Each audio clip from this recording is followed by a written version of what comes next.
please, hold. Jimislash, please, hold. Please, hold for Jimislash. All right, today we're gonna do a video I've been promising to make, and that is how I prepare my chopped brisket. All you serious brisket aficionados, this is not gonna go the way you think it's gonna be. It's gonna be a little bit different than probably you prepare it. But since it's a serious video, I'm not gonna be doing a lot of screaming, hollering, and stabbing with weird knives and stuff. I just wanna make this a thing about making brisket. Oh, the street scalpel. Check this out. Just real quick. I gotta be careful because my wife's sitting right here, but I'm gonna cut this way just real quick. Oh. Look at that. Look at that. Oh, the street scalpel doing some scalpeling. All right, that's it. That's it for the craziness. Promise, no more screaming. All I'm gonna do is cut this thing into pieces, and then we're gonna go from there. We're not gonna remove the fat because we want all the fat for the flavor and also for mass quantities as you cook your stuff. This is probably the best way to get a bunch of use out of a brisket. So here we go. This is a great knife, by the way. The dice are 8 by Tops. So check that out. I'm gonna get in here, do some brisket cutting here. Now we're gonna get it into like chunks. It's not anything scientific. I'll show you. This is the easiest thing you're ever gonna do on your smoker, most likely. All right. So I'm gonna stick in this pan here. I'll show you that in a second. This is a little bit off camera. Just some chunks, some big old chunks like that. That's a little bit big. That'll work though. It's all gonna cook down in our process here. There we go. Throw these in here. Like I said, it's not scientific. You don't have to measure these things out. Just like a nice hamburger size thing. Like you get a Wendy's hamburger or something. Kind of square. Get that chunk in there. Chunk. Remember, we're not removing any of the fat. We want that, like I said, we want flavor. And we want the mass quantities of food that it's going to be able to put into our chopped brisket. So. And that's the juiciness of the chopped brisket will remain in the fat as well. So, because you can tell there's no fat in the muscle, so you got to have some fat. There's that. Almost done here. I think that'll work. All right. So now, we put it all in this pan. Just kind of organize it a little bit. What you want is you want the fat up as much as possible because you want that to crust up and get all that flavor crusting, and you want it rendered nicely. You don't want it all squishy and gross when you eat it. And that's the best way to do it. Let me wash my hands a little bit. Should get messy again. All right.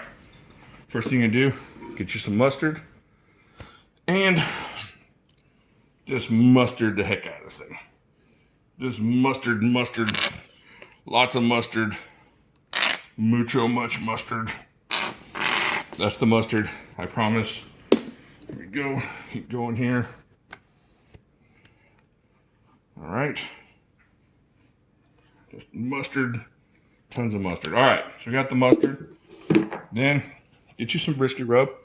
This is the one I use, Adam's Reserve. If you don't have brisket rub, you can use a 2-part paprika, 2-part garlic powder, 1 part onion powder, 1 part salt, 1 part pepper, and if you want a little bit of sweetness, you can put 1 part brown sugar. But this is just the stuff I use. All right. And then you can just add some heat. If you want a little chili powder or want a little Mexican flavor, you can put some Camino in there, a little chimichurri powder, whatever. It's all up to you. But this is what I use. Get that on there. I want your crust nice and crusty. All right. So then you just can get in here like Patrick Swayze from Ghost. Oh, my love, my darling. So, you can get this all crusty all over the place. You want a little bit down here on the bottom. This one didn't get much mustard on it. We'll come back. We'll powder him up in a second. It's gonna get it all over the place. This might be fun for the children to get all gooey and messy. All right. Let's get all this mustard and crustiness everywhere. Just put it all over your brisket chunks here. All right. Get it all over this one. All right. Alrighty. This one didn't get any mustard. He's going to have to share mustard with these other people. It's okay, he's all going to the same place here. Alright. Get it all in there. Alright. Wash my hands again so I can handle the brisket rub container here real quick. Alright. So then what you're going to do is you're going to put another layer of this brisket rub here. Now what you're kind of doing here is just making a whole pan of burn ends if any of y'all made brisket. That's kind of what you're doing. I know you're thinking, well, you're over seasoning it, but you're not. Because when you chop this up, all this crust and stuff is going to go inside the meat, and it's all going to mix together like flavor crystals. All right, there we go. All right, let's go out to the smoker. All right, now what we're going to do, we're going to start our fire. We'll start our coals. We'll get a chimney full of coals. You need a paper towel. This is the easiest way to do it, and just about as foolproof as you're going to get. And then you're going to spray it down with some olive oil spray. There you go. Put this under here. Oh, forgot the coals. All right, so got my trusty brisket outside knife. This thing stays out in the weather, by the way. This Ganzo. It's been out here for months, and it stays good. So what you're gonna do? Fill up your chimney with coals here. You want a lot of good white coals. So, there you go. You want as many white coals to start this fire as you can, so you don't want those coals smoking up and giving you a smoky coal flavor as opposed to a smoke flavor. All right, so here we go. Start this thing up. A little torch here. All right, you put your chimney over that and give yourself about 25-30 minutes to get all those coals nice and white. Now what we're going to do is we're going to create a little U-shaped thing with your coals here. You don't need a whole ton of coals because the way we're going to cook this, but maybe like a third of a bag just to keep it going. And you get this one down here. What you can do is you can put your hot coals in this area over here and let it slowly catch on to these coals over here.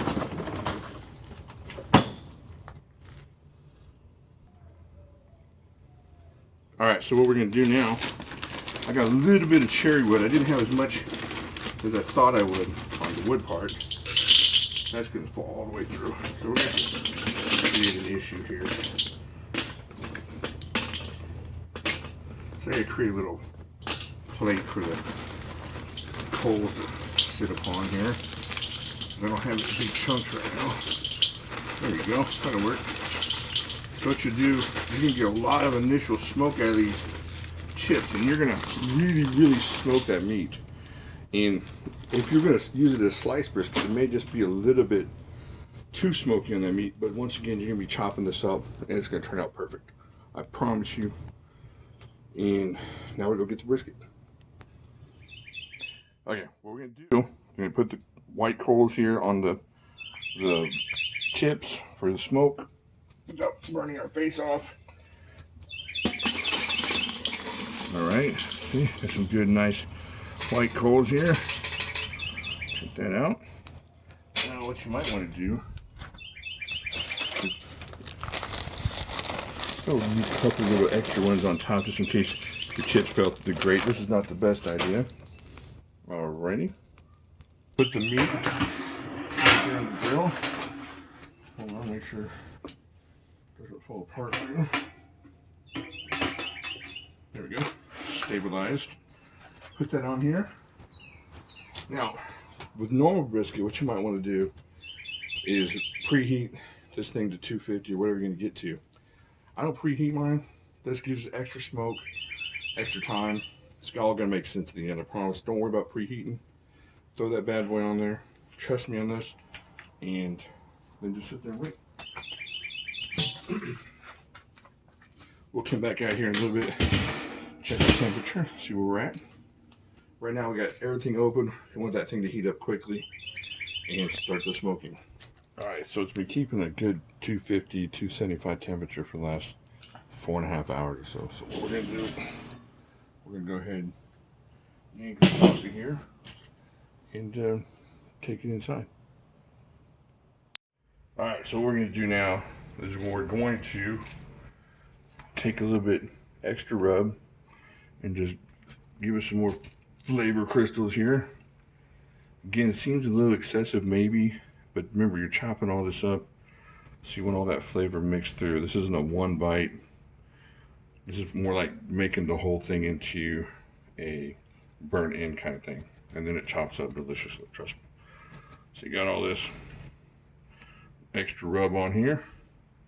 All right, now what we're going to do is we're going to cover this in tin foil.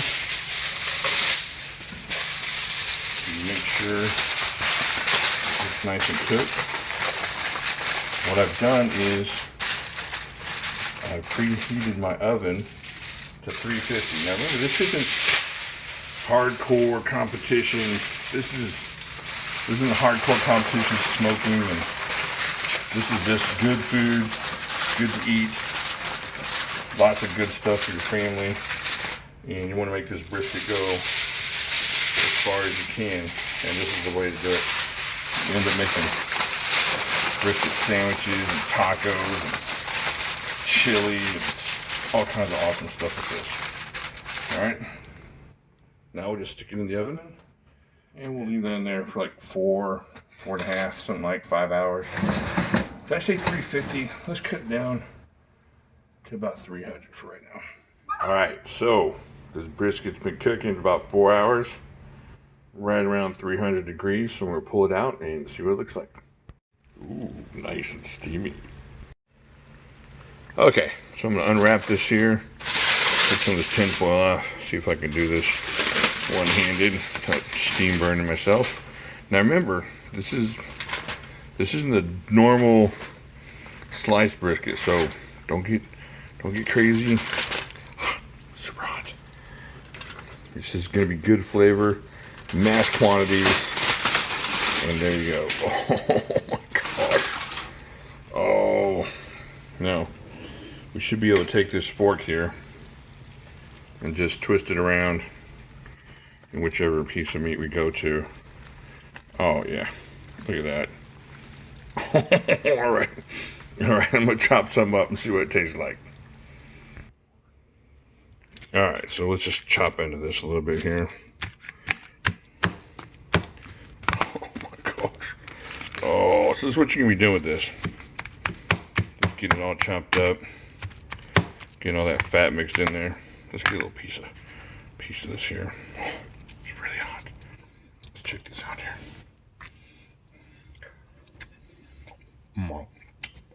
Oh my. That's good stuff. He's gonna do all this, chop it up fine. Sorry about the little plate here. Quickest thing I can grab. Get my lips on this good stuff here. So you chop it up as fine as you can, kinda. And then put in your tacos, put it in your sandwiches, put it in your shepherd's pie, make some chili out of it, put it in your omelets. All kinds of good stuff you can do with this. It's crazy good. So, there you go. About 8 hours of cooking altogether. Probably about 8.5 hours from start to finish with prep and getting your coals going. And basically, probably like 30 minutes of, maybe even less, maybe like 25 minutes of actually looking at this and having to watch it. It's a lot of set it and forget it kind of stuff. All right, there you go. I'm gonna make me a taco real quick, and let me know if you have any questions. I'll talk to you later.